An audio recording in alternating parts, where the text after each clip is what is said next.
जय हिंद। नमस्कार मित्रों, आपका स्वागत है आपके YouTube channel all exam class के अंतर्गत। जिस तरह हमारा बिहार पुलिस के रोज़ाना के प्रैक्टिस सेट चल रहे, उसी टाइप से आज आपका नया प्रैक्टिस सेट आपके सामने है। तो देखते हैं कि इस प्रैक्टिस सेट के अंदर कितने क्वेश्चन आपके सही होंगे। ज़रूर मेरे को कमेंट करके बताना। पहला क्वेश्चन आपके सामने आ चुका है। इससे पहले एक बार वीडियो को लाइक कर देंगे, शेयर करके चैनल को सब्सक्राइब करके बेल आइकन को ऑन ज़रूर कर देना, ठीक है। तो पहला क्वेश्चन क्या कहता है, देख लेते हैं आपके सामने। चीन कुलीन खान के शासन तहत स्वतंत्र राज्य बन गया, जिसे कि निज़ाम अल मुल्क भी कहा जाता है। कौन सा बना? अवध, मैसूर, हैदराबाद या बंगाल? तो आपका उत्तर इस क्वेश्चन के अंदर क्या होगा वो आपको बताना है। इस क्वेश्चन में देखते हैं कि आप सभी का उत्तर इस क्वेश्चन में क्या आता है। क्वेश्चन नंबर फर्स्ट, यहाँ से ही पता चलेगा कि आपकी तैयारी किस तरह की चल रही है। यानी फर्स्ट प्रैक्टिस सेट के साथ आप भी एक 25 क्वेश्चन का सेट बना ले और साथ ही साथ में लगाते रहे। तो ऑप्शन सी यानी हैदराबाद। देखो हैदराबाद वर्तमान में कहाँ है? तेलंगाना के अंदर है, ठीक है। तेलंगाना की राजधानी हो गई। चलो ये आपको मालूम यहाँ से होना चाहिए, ठीक है। हैदराबाद के बारे में थोड़ी मोटी जानकारी रहनी चाहिए। अगला क्वेश्चन, सन में भी उड़ीसा भारत संघ में एक स्वतंत्र राज्य के रूप में शामिल हुआ और वह भी है। तो कौन सी सन? तो आपका उत्तर इस क्वेश्चन के अंतर्गत क्या बनता है वो आपको बताना है, ठीक है। तो सभी के दिमाग में मेरे हिसाब से आ चुका होगा। आपका उत्तर बनेगा यहाँ से ऑप्शन बी यानी 1936 के अंतर्गत, ठीक है। ऑप्शन बी आपका क्लियर हो जाता है।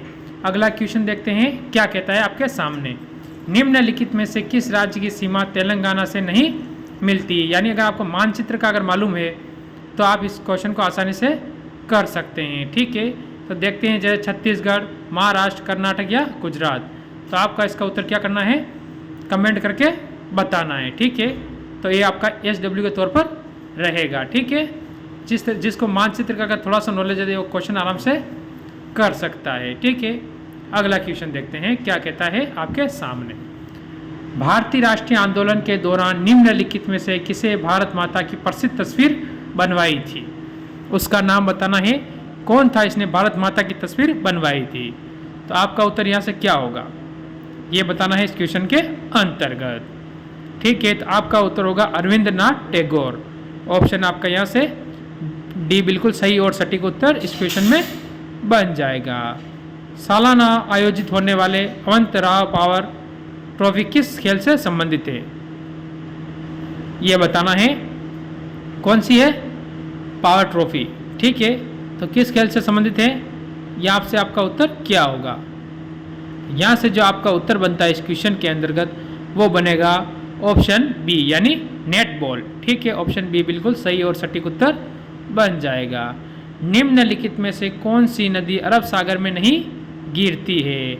जैसे साबरमती या फिर इसके बाद देख लो कावेरी, तापी या नर्मदा। कौन सी अरब सागर में नहीं गिरती है?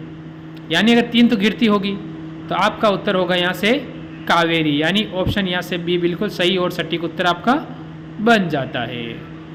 मणिपुर जो भारत का एक राज्य है देश के हिस्से में स्थित है, यानी कौन सा हिस्से में?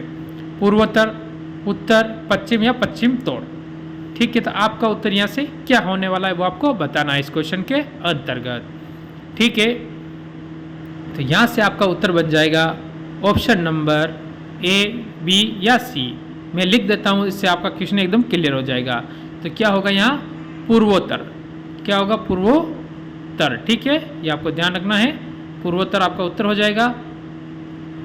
और यहाँ से आपको क्या है, ये इस साइड में आपको पता है भारत के 6-7 राज्य है, जैसे कि उसमें पूर्वोत्तर में आते हैं मिजोरम, असम, नागालैंड, ठीक है। नागालैंड हो गया। उसके बाद आप देख लो त्रिपुरा हो गया, एक त्रिपुरा भी आता है ना, त्रिपुरा हो जाएगा।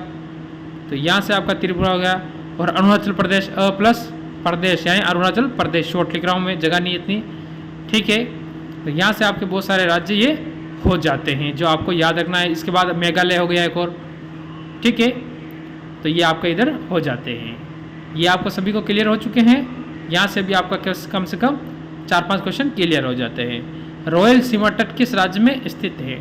रॉयल सीमा तट किस राज्य के अंदर स्थित है वो आपको बताना है। गुजरात, असम, ठीक है। आपको पता है गुजरात की सबसे लंबी तट सीमा है, सबसे लंबी तटीय सीमा है, तट सीमा, ठीक है।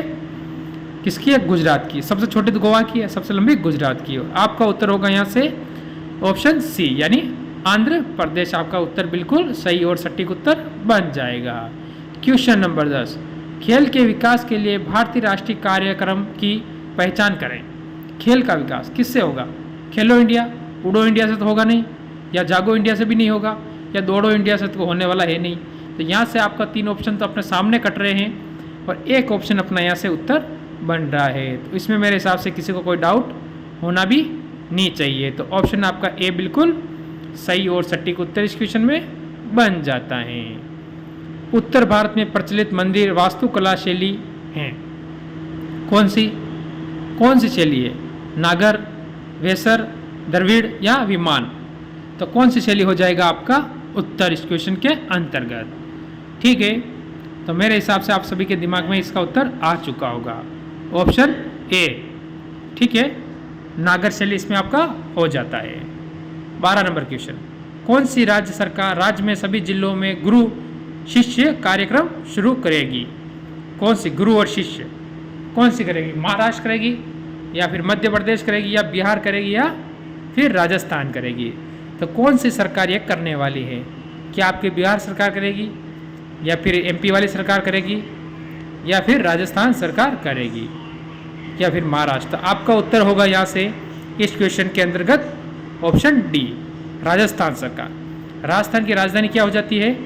जयपुर। ठीक है, आपको याद रखना है, राजधानी अभी मालूम होनी चाहिए। बिहार की आपके राज्य की हो जाएगी पटना।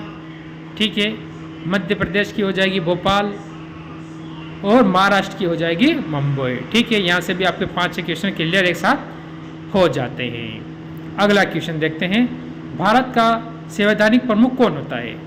क्या राष्ट्रपति, प्रधानमंत्री, संसद के प्रमुख, या राज्यपाल? उत्तर ऑप्शन आपका ए बिल्कुल सही हो जाएगा, राष्ट्रपति। क्वेश्चन नंबर 14, भारत में संविधान में समान नागरिकता संहिता के प्रावधानों का उल्लेख किया गया है कौन से भाग में? तो ऑप्शन ए हो जाएगा आपका भाग नंबर 4 के अंदर। ठीक है, अभी बस 11 क्वेश्चन और बाकी है।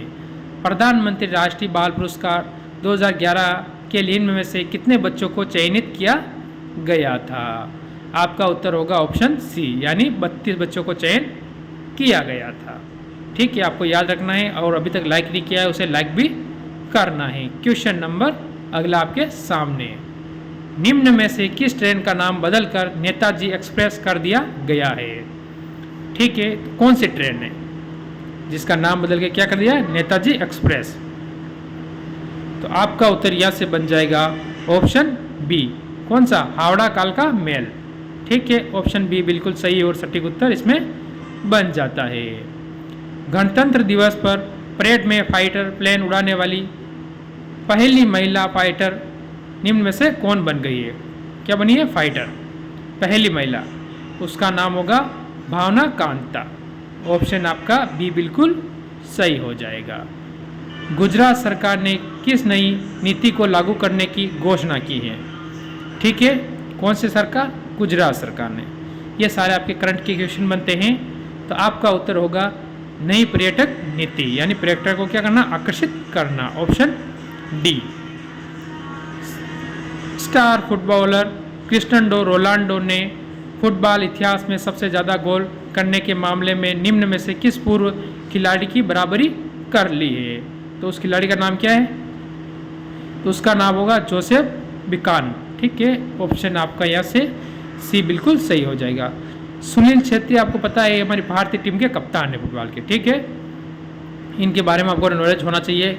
हमारे भारतीय टीम के क्या है? ये कप्तान है। ठीक है, अगला क्वेश्चन, निम्नलिखित में से दूसरी बार अमेरिकन संसद प्रतिनिधित्व सभा का स्पीकर नियुक्त किया गया है किसे? ये बताना है। तो आपका उत्तर यहाँ से क्या होगा इस क्वेश्चन के अंतर्गत? ठीक है, तो आपका उत्तर यहाँ से आपके सभी के दिमाग में मेरे हिसाब से आ चुका होगा, और नहीं आया तो अभी तक आ भी जाना चाहिए, क्योंकि ये क्वेश्चन का उत्तर होगा नेसी पेलोसी। ठीक है, ऑप्शन आपका यहाँ से सी बिल्कुल सही हो जाएगा। अगला क्वेश्चन नंबर 21, भारत में किस राज्य के सबसे पहले मानसून आता है? कौन सा राज्य जिसमें सबसे पहले मानसून आता है? केरल के अंतर्गत। ऑप्शन आपका सी बिल्कुल सही हो जाएगा। अगला क्वेश्चन देखते हैं। संगम काल को किस तमिल भाषा का स्वर्ण युग कहा जाता है, क्योंकि इस काल में अनेक कालजी तमिल लिखे गए हैं। ये बताना है वो कविताएं। ऑप्शन आपका यहाँ से सी बिल्कुल सही और सटीक उत्तर बन जाएगा। किरिंदम्बी श्रीकांत किस खेल के लिए प्रसिद्ध है? कौन सा खेल हो सकता है? तो आपका उत्तर होगा बैडमिंटन। ऑप्शन आपका यहाँ से बी बिल्कुल सही और सटीक उत्तर इसमें बन जाएगा। क्वेश्चन नंबर आपके सामने 25। भारतीय संविधान का निम्न में से कौन सा सिद्धांत रूस के संविधान से प्रेरित है? निर्देशक सिद्धांत, यानी ऑप्शन आपका यहाँ से सी बिल्कुल सही और सटीक उत्तर बन जाएगा। तो बता सकते हैं कि 25 में से आपके कितने क्वेश्चन सही हुए और कितने गलत हुए। अच्छी लगी हो तो बार लाइक ज़रूर कर देना। जय हिंद, जय भारत।